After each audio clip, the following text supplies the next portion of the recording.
Hello and welcome to Beyond the Bio, the recap. And this recap is related to Monday's show where I was talking to Matt Jones all about his podcast and his very ambitious plans for world domination with his business, Rebel Line Advertising.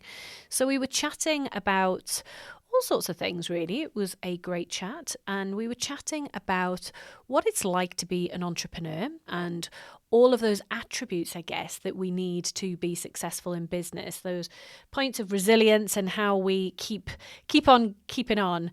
And we talked a lot about raising your profile, about some of the ups and downsides of doing just that. It was a super interesting conversation. And if you missed it, there is a link on the show notes where you can go back and listen to the episode in full.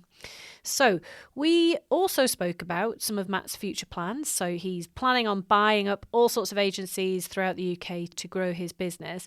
And we talked as well a lot about having a purpose for the point where you do exit your business and how important it is to have a plan so that you carry on staying positive and don't lose that sense of focus.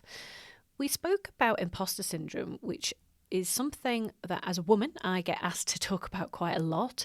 I've realised over the last few years, though, that even though when it was initially invented as a term by some psychologists, who I can't remember the names of right now, but a few psychologists back in the 70s, I think it was thought that it was only suffered by women, but it has since been proven that the guys suffer from it too. And I'm in a couple of masterminds with guys, and I know for a fact that it's something that they all experience also. And it was something that Matt was speaking about and how he has suffered from it and some of the things that he does to get himself in the right mindset. So if we know that super successful people like Matt are suffering from imposter syndrome, I think we can all relate to that because we've all had those moments of doubt ourselves too.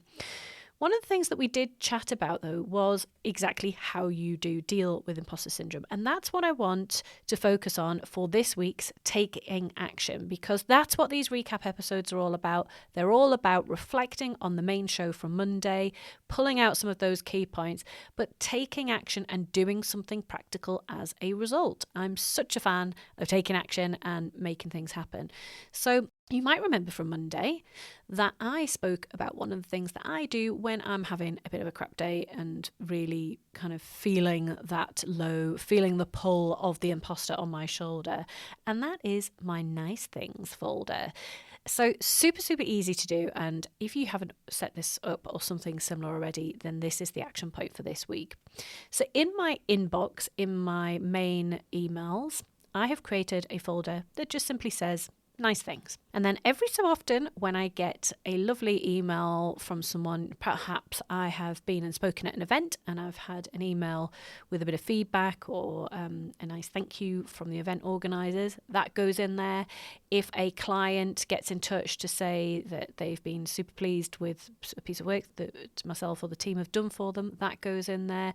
Anything that makes me smile and makes me feel good about life goes into my nice things folder. And I don't think about it too often, but like I say, when I have those days where I'm just feeling a little bit low, perhaps it's after lunch, I'm not great in the afternoons, I'm much better in the mornings, and I'm feeling a bit low, a bit sluggish, I sometimes just pop into that nice things folder and I just read a couple of things in there. I don't do it very often, so when I go back into it, there's always something in there that I've kind of forgotten about, and I go, oh, that was nice.